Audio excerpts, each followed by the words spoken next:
वही है वही जो राम रच राखा, को कर तर्क बढ़ावै शाखा। जीवन की सच्चाई का मार्ग सच्चरित्र राम ने दिखाया है। सकारात्मक ऊर्जा उनकी व्यवस्था से, उनके चरित्र से, उनके चिंतन से अगर आप जुड़ेंगे तो ये जो खंडित है जीवन की व्यवस्था, उसमें अखंड शांति होगी। अनेकता में एकता, विविधता में सुंदरता और जीवन की सच्चाई आश्रय है, सहयोग है। आरक्षण को संरक्षण का नाम दिया गया था। बिना सहयोग के, बगैर आश्रय सहारा से, सहयोग से किसी का जीवन नहीं चल सकता, सृष्टि ही नहीं हो सकती, कोई संसार में जीवित ही नहीं हो सकता, कोई पैदा ही नहीं हो सकता। तो ये जीवन की सच्चाई है। ऊर्जा दो तरह की है। परमात्मा की ऊर्जा सकारात्मक, नकारात्मक, नेगेटिव, पॉजिटिव, ऋणात्मक, धनात्मक। अगर आप ऋणात्मक ऊर्जा के साथ जोड़ते हैं, नकारात्मक ऊर्जा के साथ जोड़ते हैं, तो आपको अशांति मिलेगी, असंतोष मिलेगा, आपकी शक्ति क्षीण हो जाएगी, असहयोग बढ़ेगा, अपमान बढ़ेगा और आपका जो उपयोग है, प्रयोग है, वो सीमित समय में ही दुखी मन से, दुखी संसार को छोड़कर, दुखी संतान को छोड़ करके इसी मिट्टी में आप मिल जाएंगे, पांचों तत्वों में आप मिल जाएंगे। यही राम की, परमात्मा की संरचना है कि आप आत्मज्ञान आपको हो, आत्म अनुभव आपको हो, आत्म शांति हो, आत्म संतोष हो, आत्म संतुष्टि हो, पुष्टि हो और सबको आपके अंदर योग्यता हो। योग्यता यानी जोड़ने की क्षमता हो, शांति व्यवस्था से, सहयोग व्यवस्था से, अपने से अधिक दूसरों को महत्व दें, सम्मान दें, अपना सम्मान स्वयं करें, आत्मसम्मान, आत्मनिर्भरता। अपने शक्तियों पर आपकी खंडित जो शक्ति है, मन, चित्त, बुद्धि, इंद्रियों की के रूप में ये खंडित है। इस शक्ति को, जो जीवन का सच है कि आप एक सीमित परिधि में रहकर ही सीमित आवश्यकताओं के, ज़रूरतों को पूरा करने के लिए ही अति आवश्यक, अत्यंत आवश्यक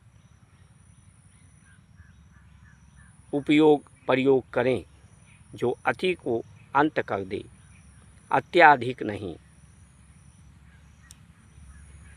तो योग्यता की बात करें तो सबको योग पिता चाहिए, पुत्र चाहिए, पत्नी चाहिए, परिवार चाहिए, योग मित्र चाहिए, साथी चाहिए। सबको शांति, सुख चाहिए, समृद्धि चाहिए, लेकिन उसके उल्टा लोग काम कर रहे हैं। योग्यता वाले व्यक्ति ही आपको सम्मान दे सकता है, आपको सुरक्षा दे सकता है, आपको शांति दे सकता है, आपको संतुष्टि दे सकता है, आपको स्वस्थ रख सकता है, लेकिन आप योग्य व्यक्ति को तो अवसर ही नहीं देना चाहते आरक्षण के नाम पर।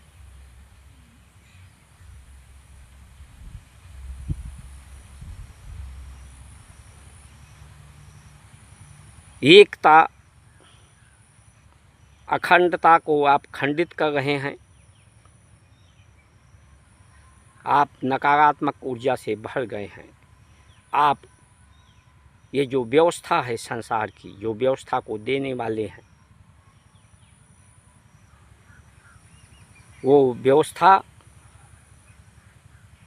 कहते हैं सम्मान लोगों को बराबर नहीं मिला है।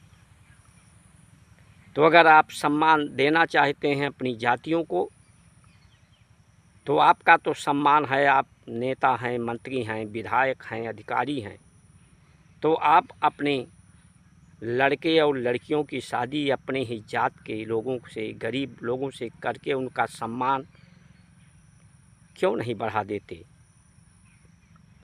आप समझते हैं कि आपके भाई, आपके जात के लोग गरीब हैं, तो आप गाड़ी, बंगला, कोठी, अय्याशी में क्यों जीते हो? 10 रोटी आपकी है तो उसे बांटकर अपने गरीबों में क्यों नहीं खाते हो? अकेले क्यों खा लेना चाहते हो?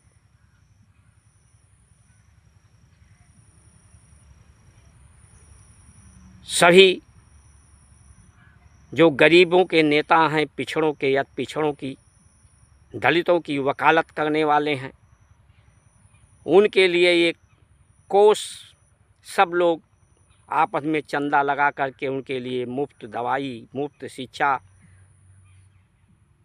की व्यवस्था क्यों नहीं करते? सम्मान की बात है, जब आप आरक्षण पाकर के अधिकारी बन जाते हैं, तो आप नीच अपने से निम्न अधिकारी को आदेश देते हैं, अपने अधीन रखते हैं। आपके घर में कोई चपरासी है, कोई भोजन बनाने वाला है अधिकारियों नेताओं के, तो क्या आप उसे बराबर सम्मान देते हैं कि आप मेरा कपड़ा साफ कर रहे हो, मेरा भोजन बना रहे हो, तो मैं एक दिन आपका भी कपड़ा साफ करूंगा, आपके लिए भी भोजन बनाऊंगा? आप सम्मान की बात कर रहे हैं। कुल मिलाकर के सच्चाई को सब जानते हैं, लेकिन सच्चाई को स्वीकार नहीं करना चाहते हैं। डर है इन्हें कि इनकी सुख, सुविधा, प्रतिष्ठा, अत्याधिक संसार की वस्तुओं का भोग करने की व्यवस्था सच्चाई को मान लेंगे तो वो नहीं प्राप्त होगा। इसीलिए समर भाइयों, आज आपकी कमजोरी बन गई है, मजबूरी बन गई है, क्योंकि आप भी अधिक उपयोग कर रहे हो संसार का। अधिक उपयोग करने के लिए आप भी मजबूर हो गए हो, क्योंकि गर्मी बढ़ गई है, तो इसमें सीमित व्यवस्थाओं में रहना मुश्किल है। इसलिए आप आंदोलन न करके अपनी शक्ति को क्षीण मत करो, प्रयत्न करो कि सीमित व्यवस्थाओं में रहना सीखो। और आज तक आपको ही दोषी ठहरा दिया गया है। संसार में जितना दुख है उसकी जिम्मेदारी आप पर डाल दी गई है। इसलिए आप राजनीति से, सभी पार्टियों से अपना किनारा कर लीजिए और आप जिम्मेदारी से बच जाएंगे और इन्हें आपस में लड़ लेने दीजिए। ब्राह्मण और सवर्ण ही है जो समाज को संगठित कर सकता है, किसी पार्टी को बहुमत दिला सकता है। लेकिन आपके योगदान को ये भूल चुके हैं। 85-15 की बात करने वाले काशीराम कभी सत्ता तक नहीं पहुँचे। कांग्रेस में जब तक नेहरू इंदिरा योग्यता को सम्मान देते रहीं तब तक सत्ता में रहे। जब अयोग्यता को सम्मान देने लगे, अयोग्य व्यक्ति को सत्ता से दूर हो गए, तो इन्हें धैर्य रखिए, 4-5 साल आपस में लड़ लेने दीजिए, तो समाज में इनकी जिम्मेदारियां सुनिश्चित हो सकेंगी। जिनकी ये वकालत कर रहे हैं,